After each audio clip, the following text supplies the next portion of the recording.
కరీంనగర్లో BJP mayor, deputy మేయర్లకు అభివృద్ధి విషయంలో సహకరిస్తామన్నారు కాంగ్రెస్ పార్టీ కరీంనగర్ నియోజకవర్గ ఇన్ఛార్జ్ వెలిచాల రాజేందర్ రావు.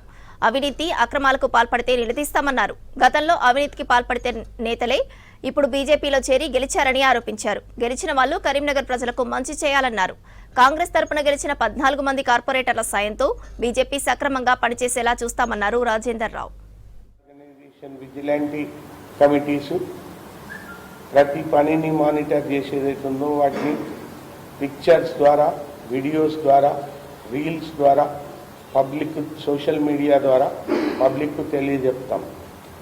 అతి త్వరగా పని జరగాలనంటే ఎవరి జేబుల్లో పైసలు పెట్టాలి, బిల్డింగ్ పర్మిషన్ కానివ్వండి, కాంట్రాక్ట్ పేమెంట్ కానివ్వండి, బిల్ కానివ్వండి, ఇతరత్ర అన్న ఒక నానుడి ఉన్నది.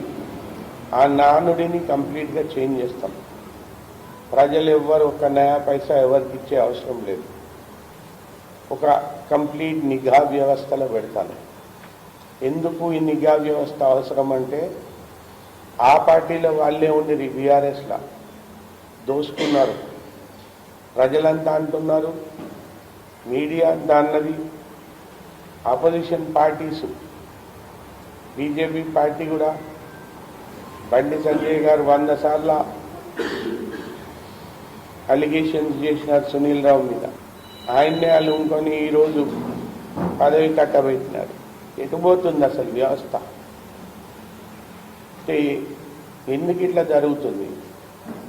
ఈ దోసుకున్నది ఏదైతుందో పంచుకునే ఆలోచనతోనే ఆ పార్టీ నుంచి అందరికన్నా ఎక్కువ దోసుకున్నోని నా పార్టీలో తీసుకుంటా, నా పార్టీలో తీసుకొని ఏదైతుందో పదవి కట్టబెడతా అన్నది ఎంతవరకు న్యాయం? వాళ్ళు కూడా ఏదైతుందో అటైనా మేమే, ఇటైనా మేమే. ఎందుకంటే దోపిడీల ఎక్స్పర్ట్స్ కాబట్టి మమ్మల్నే అలుముకుంటున్నారన్న భావనలు ఉన్నారు.